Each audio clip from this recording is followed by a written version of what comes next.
क्या आपने कभी सोचा है कि जिस देश में काम वासना पर खुलकर बात करना भी वर्जित माना जाता है, जहां मर्यादा पुरुषोत्तम राम और योगेश्वर कृष्ण जैसे देवताओं की पूजा होती है, उसी देश के हर मंदिर के गर्भगृह में, हर चौराहे पर और हर पवित्र नदी के किनारे एक विशेष आकार की पत्थर की पूजा क्यों होती है?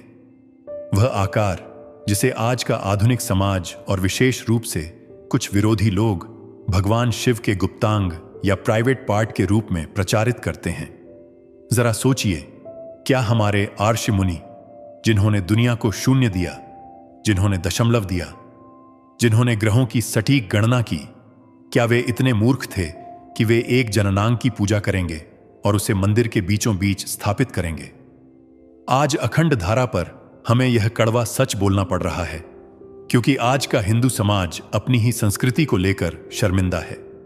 जब कोई विधर्मी या कोई नास्तिक आपसे पूछता है कि आप शिवलिंग की पूजा क्यों करते हैं, तो आपकी नजरें झुक जाती हैं। आपके पास कोई तार्किक जवाब नहीं होता। आप मन ही मन मान लेते हैं कि शायद यह वही है जो दुनिया कह रही है। लेकिन आज इस वीडियो को देखने के बाद आपकी नजरें नहीं झुकेंगी। आज आपको गर्व होगा। आज आपको शर्मिंदा होने की जरूरत नहीं पड़ेगी, बल्कि शर्मिंदा उन लोगों को होना पड़ेगा जिन्होंने बिना संस्कृत जाने, बिना विज्ञान जाने ब्रह्मांड के सबसे बड़े प्रतीक को शरीर के एक अंग तक सीमित कर दिया। आज हम शिवलिंग के उस रहस्य से पर्दा उठाएंगे जो महाविस्फोट से लेकर सूक्ष्म भौतिकी तक और परमाणु भट्ठी से लेकर DNA तक जुड़ा हुआ है। तो चलिए, अपनी पुरानी मान्यताओं को एक किनारे रखिए और विज्ञान की इस यात्रा पर मेरे साथ चलिए, जहां हम जानेंगे कि शिवलिंग का असली अर्थ क्या है। सबसे पहले हमें इस झूठ की जड़ को काटना होगा। हमें यह समझना होगा कि यह गलतफहमी, यह पाप शुरू कहां से हुआ। यह शब्द जो विवाद की जड़ है, वह है लिंग।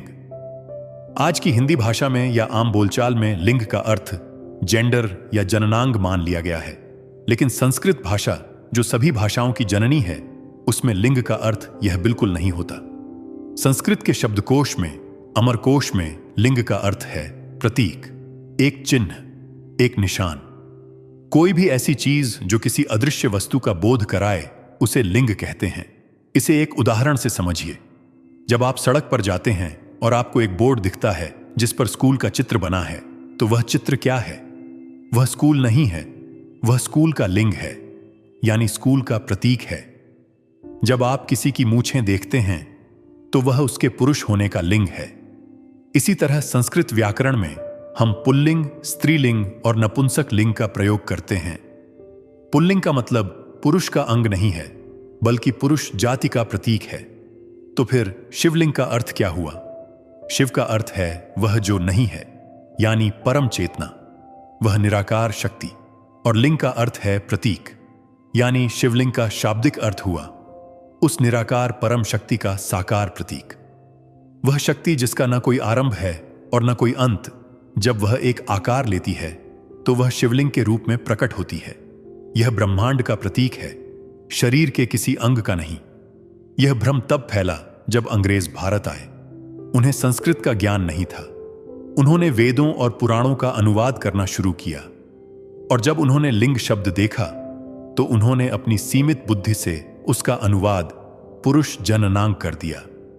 और दुर्भाग्य से हमारी शिक्षा पद्धति से पढ़े हुए भारतीयों ने उसी अनुवाद को सच मान लिया। यह एक सोची समझी साजिश थी ताकि आप अपने ही ईश्वर के सामने खड़े होने में शर्म महसूस करें। लेकिन वेद क्या कहते हैं? वेदों में स्पष्ट लिखा है कि जो लोग शिष्ण यानी जननांग की पूजा करते हैं, वे नरक में जाते हैं। हमारे ऋषियों ने जननांग पूजा की घोर निंदा की है। तो क्या वे ही अर्षि शिवलिंग की स्थापना करेंगे? बिल्कुल नहीं। स्कंद पुराण में स्पष्ट कहा गया है, आकाशम लिंग मित्याहु पृथ्वी तस्य पीठिका, यानी आकाश जिसका लिंग है और पृथ्वी जिसकी पीठिका यानी आधार है। इसका मतलब है कि यह पूरा अनंत आकाश ही शिवलिंग का स्वरूप है। अब आते हैं इसके विज्ञान पर, इसके आकार पर। आपने शिवलिंग का आकार देखा है। यह न तो चौकोर है न त्रिकोण है, यह एक अंडाकार आकृति है। आधुनिक ब्रह्मांड विज्ञान आज यह मानता है कि जब ब्रह्मांड की उत्पत्ति हुई थी, महाविस्फोट हुआ था, तो उससे ठीक पहले पूरा ब्रह्मांड एक बिंदु में सिमटा हुआ था, एक अंडाकार रूप में था, जिसे कॉस्मिक एग कहा जाता है। हमारे ऋषियों ने इसे हजारों साल पहले हिरण्यगर्भ कहा था। हिरण्यगर्भ यानी वह सुनहरा अंडा जिससे सृष्टि का जन्म हुआ। शिवलिंग उसी हिरण्यगर्भ का मॉडल है। यह ब्रह्मांड की उत्पत्ति का प्रतीक है। यह बताता है कि भगवान शिव केवल एक मानव रूप नहीं है जो कैलाश पर बैठे हैं, बल्कि वे ऊर्जा का वह स्रोत हैं जिससे तारे, आकाश गंगाएं और ब्लैक होल बने हैं। अब जरा आधुनिक भारत के सबसे बड़े विज्ञान केंद्र की ओर चलते हैं। भाभा परमाणु अनुसंधान केंद्र। मुंबई में स्थित इस परमाणु केंद्र को अगर आप ऊपर से देखेंगे या सैटेलाइट से देखेंगे तो आप हैरान रह जाएंगे। इसका आकार हूबहू शिवलिंग जैसा है। क्या यह संयोग है? नहीं, यह विज्ञान है। शिवलिंग की संरचना और एक परमाणु भट्ठी की संरचना में एक डरावनी समानता है। एक परमाणु भट्ठी क्या करती है? वह अनियंत्रित ऊर्जा को नियंत्रित करती है। परमाणु बम में ऊर्जा अनियंत्रित होकर तबाही मचाती है, लेकिन भट्ठी में उसी ऊर्जा को शांत करके बिजली बनाई जाती है। शिवलिंग भी यही है। यह ब्रह्मांड की अनंत और प्रचंड ऊर्जा का एक रिएक्टर है। आपने देखा होगा कि शिवलिंग पर हमेशा पानी टपकता रहता है।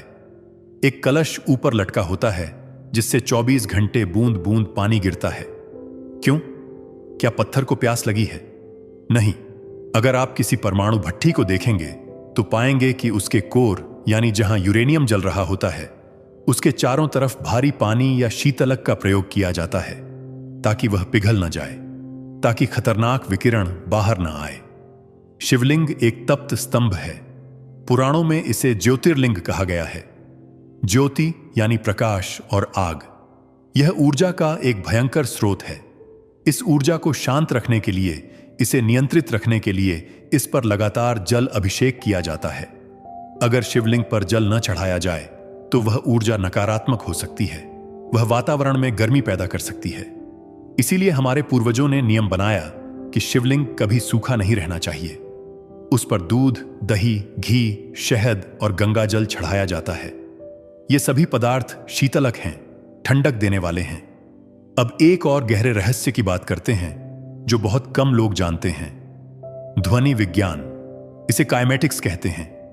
यह विज्ञान बताता है कि हर ध्वनि का एक आकार होता है। अगर आप रेत किसी प्लेट पर रखें और उस पर विशेष ध्वनि का कंपन करें तो रेत एक आकार ले लेगी। वैज्ञानिकों ने जब ओम ध्वनि का कंपन रिकॉर्ड किया और उसका आकार देखा तो वे दंग रह गए। ओम की ध्वनि से जो आकृति बनती है वह ठीक वैसी ही अंडाकार होती है जैसा शिवलिंग होता है। इसका अर्थ क्या हुआ? इसका अर्थ है कि शिवलिंग ओम का भौतिक स्वरूप है। यह नाद ब्रह्म है। जब हम कहते हैं कि शिव ही सत्य हैं तो इसका मतलब है कि यह पूरा ब्रह्मांड कंपन है, वाइब्रेशन है। और उस वाइब्रेशन का जो सबसे शुद्ध आकार है वह शिवलिंग है। इसलिए जब आप शिवलिंग के पास बैठकर ओम का जाप करते हैं तो आपकी ऊर्जा उस पत्थर की ऊर्जा के साथ एक लय में आ जाती है। यह कोई पत्थर पूजा नहीं है, यह ध्वनि और आकार का विज्ञान है। अब एक और गहरे रहस्य की बात करते हैं। आपने देखा होगा कि मंदिर में परिक्रमा करते समय हम शिवलिंग की पूरी परिक्रमा नहीं करते। हम आधी परिक्रमा करके वापस आ जाते हैं। हम उस नाली को नहीं लांघते जहां से शिवलिंग का पानी बाहर निकल रहा होता है। इसे जलहरी कहते हैं। बचपन में हमें डराया गया कि इसे लांघने से पाप लगता है, लेकिन इसके पीछे का विज्ञान जानकर आप दंग रह जाएंगे। आज के परमाणु वैज्ञानिक जानते हैं कि परमाणु भट्ठी से जो कचरा निकलता है, जो पानी निकलता है, वह रेडियो एक्टिव होता है। उसमें विकिरण होता है। अगर कोई इंसान उस पानी के संपर्क में आए तो उसे नुकसान हो सकता है। उसके शरीर की कोशिकाएं खराब हो सकती हैं। शिवलिंग एक चार्ज्ड बॉडी है, एक ऊर्जा का स्रोत है। जब उस पर पानी गिरता है तो वह पानी उस पत्थर की ऊर्जा को, उस विकिरण को अपने साथ लेकर बाहर निकलता है। उस जलहरी से बहने वाले पानी में जबरदस्त ऊर्जा होती है। अगर आप उसे लांघते हैं तो आपके पैरों के बीच, आपके मूलाधार चक्र पर उस ऊर्जा का सीधा असर पड़ता है। यह आपके शरीर के विद्युत प्रवाह यानी बायो इलेक्ट्रिसिटी को बिगाड़ सकता है। इससे आपको शारीरिक और मानसिक समस्याएं हो सकती हैं। इसीलिए आर्षियों ने कहा, निर्मली को लांघना मना है। यह अंधविश्वास नहीं था, यह विकिरण से बचाव का एक तरीका था। वे जानते थे कि आम आदमी को विकिरण समझाना मुश्किल है, इसलिए उन्होंने इसे धर्म और पाप से जोड़ दिया, ताकि लोग डर के मारे ही सही लेकिन सुरक्षित रहें।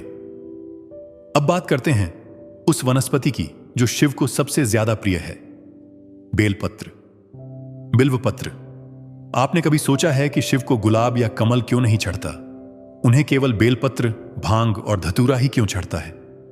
कई वैज्ञानिक संस्थानों ने यह शोध किया है कि बेलपत्र में विकिरण को सोखने की अद्भुत क्षमता होती है। बेलपत्र का रंग, उसकी बनावट और उसके रासायनिक गुण ऐसे हैं कि वह विकिरण के प्रभाव को कम करता है। जब हम शिवलिंग पर बेलपत्र चढ़ाते हैं तो हम असल में उस भट्ठी की सुरक्षा परत को मजबूत कर रहे होते हैं। हम उसकी ऊर्जा को नियंत्रित कर रहे होते हैं। इसी तरह भांग और धतूरा, ये दोनों विषैले पौधे हैं, लेकिन आयुर्वेद में इनका प्रयोग दर्द निवारक और नशे के रूप में होता है। शिव विषपाई हैं, उन्होंने हलाहल विष पिया था। शिवलिंग पर यह विषैले पदार्थ चढ़ाने का अर्थ है कि यह ऊर्जा इन विषैले पदार्थों के नकारात्मक प्रभाव को भी सोख सकती है और उन्हें औषधि में बदल सकती है। अब थोड़ा और गहराई में चलते हैं, सूक्ष्म भौतिकी यानी क्वांटम फिजिक्स की दुनिया में। नील्स बोर, जो एक महान वैज्ञानिक थे और जिन्होंने परमाणु का मॉडल दिया था, वे भारतीय दर्शन से बहुत प्रभावित थे। अगर आप एक परमाणु की संरचना को देखें और शिवलिंग की संरचना को देखें तो आपको एक और समानता दिखेगी। एक परमाणु में प्रोटॉन और न्यूट्रॉन केंद्र में होते हैं और इलेक्ट्रॉन उनके चारों तरफ चक्कर लगाते हैं। शिवलिंग का आकार भी वैसा ही है। बीच में वह बेलनाकार पत्थर है जो प्रोटॉन और न्यूट्रॉन का केंद्र है, और उसके चारों तरफ जो जलहरी है, जो गोल आधार है, वह शक्ति का प्रतीक है। वह इलेक्ट्रॉन्स की कक्षा है। शिव और शक्ति, पदार्थ और ऊर्जा। आइंस्टीन ने कहा था कि पदार्थ ही ऊर्जा है और ऊर्जा ही पदार्थ है। शिव पदार्थ हैं, शक्ति ऊर्जा है।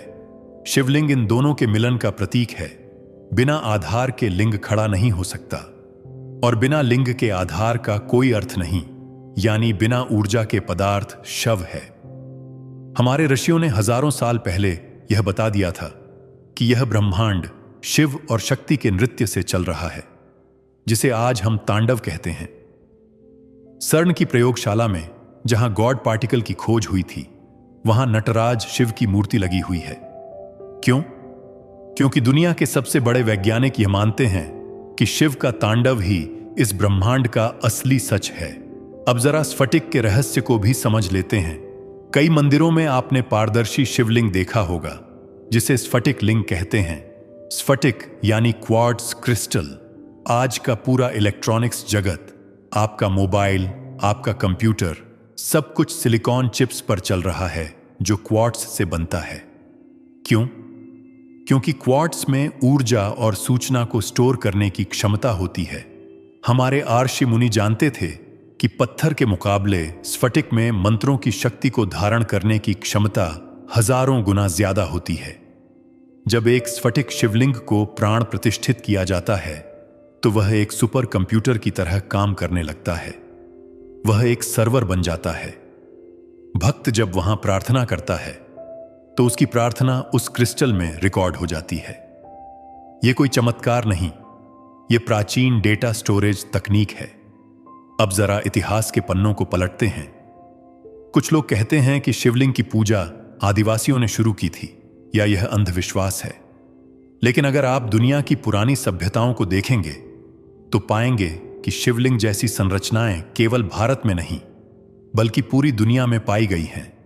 प्राचीन रोम में, मिस्र में, बेबीलोन में और यहां तक कि हड़प्पा और मोहनजोदड़ो की खुदाई में भी शिवलिंग मिले हैं। यह बताता है कि यह कोई बाद में बनाई गई कहानी नहीं है। यह मानव सभ्यता की सबसे पुरानी याद है। यह उस समय की याद है जब इंसान ईश्वर को किसी मूर्ति में नहीं बल्कि निराकार स्तंभ में देखता था। स्वामी विवेकानंद ने पेरिस में धर्म सम्मेलन के दौरान एक विद्वान को यही समझाया था। उस विद्वान ने भी शिवलिंग को जननांग कहा था। तब स्वामी जी ने उसे अथर्ववेद का हवाला देकर चुप कराया था। अथर्ववेद में यूप स्तंभ की चर्चा है। यज्ञ का धुआं जब ऊपर उठता है तो वह एक अनंत स्तंभ जैसा दिखता है। शिवलिंग उसी अग्निस्तंभ का प्रतीक है। शिव पुराण में कथा आती है कि एक बार ब्रह्मा और विष्णु के बीच युद्ध हुआ कि कौन बड़ा है। तब उनके बीच एक भयानक अग्निस्तंभ प्रकट हुआ। वह स्तंभ इतना विशाल था कि उसका न कोई आदि था न अंत। ब्रह्मा जी हंस बनकर उसका ऊपर का सिरा खोजने गए और विष्णु जी वराह बनकर नीचे का सिरा खोजने गए। हजारों साल तक खोजने के बाद भी उन्हें उसका अंत नहीं मिला। यह कथा क्या कहती है?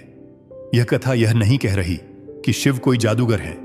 यह कथा बता रही है कि शिव अनंत हैं। शिवलिंग उस अनंतता का प्रतीक है जिसका न कोई शुरुआत है न कोई अंत, जो समय और स्थान से परे है।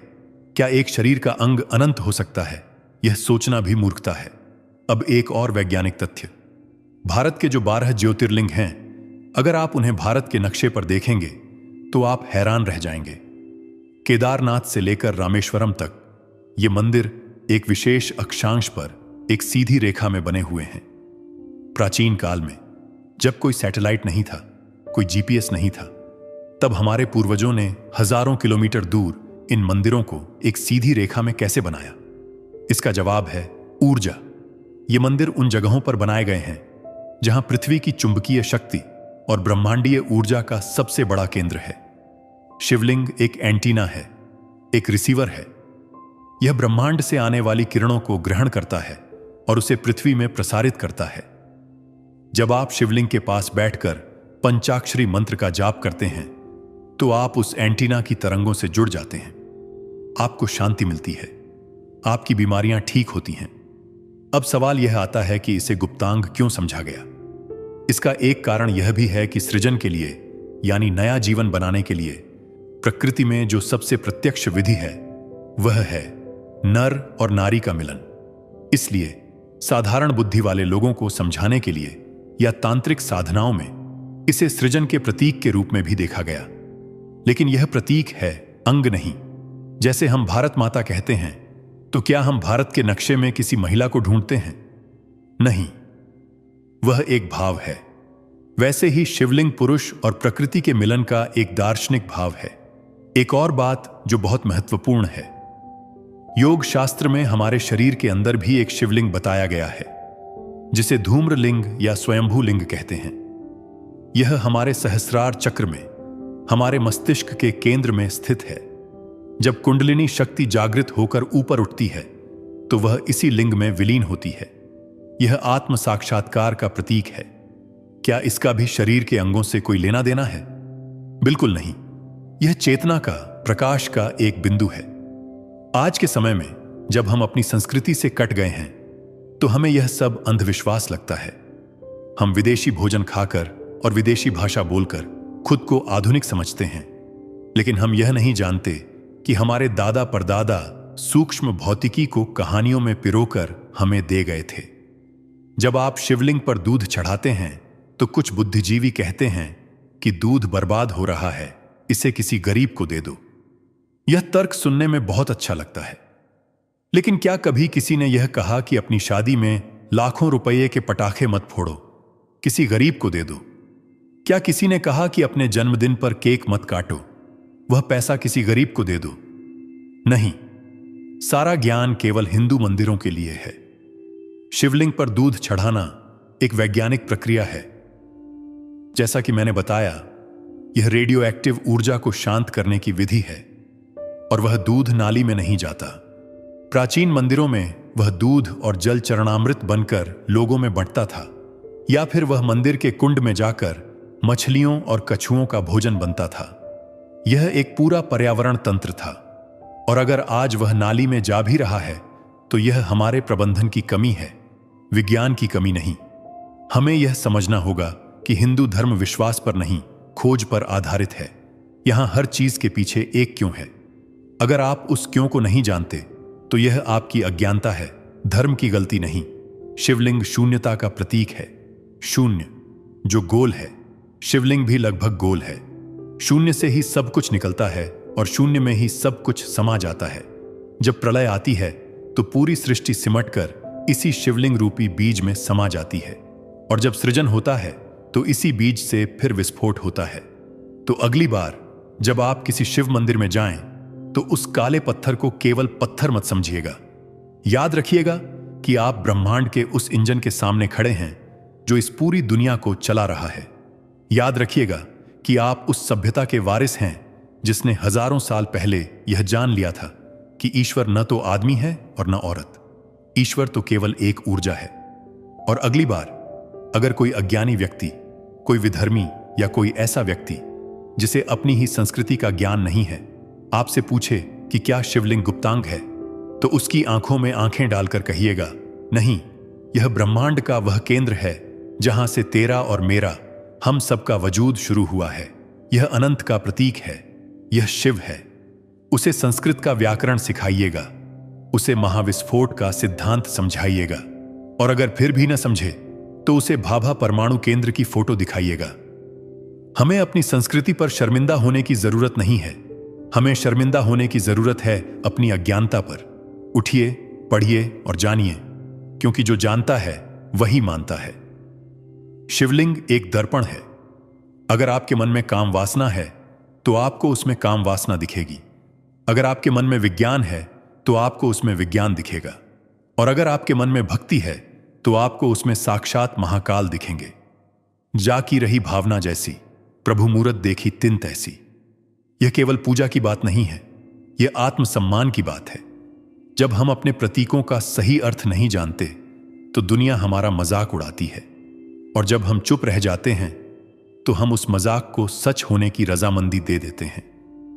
आज अखंड धारा ने यह बीड़ा उठाया है कि हम हर उस झूठ का पर्दाफाश करेंगे जो सनातन धर्म पर थोपा गया है, लेकिन यह हम अकेले नहीं कर सकते। इस ज्ञान को, इस विज्ञान को आपको जन जन तक पहुंचाना होगा।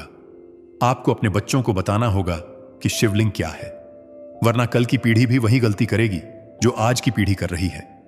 वे भी मंदिर जाने में शर्म महसूस करेंगे।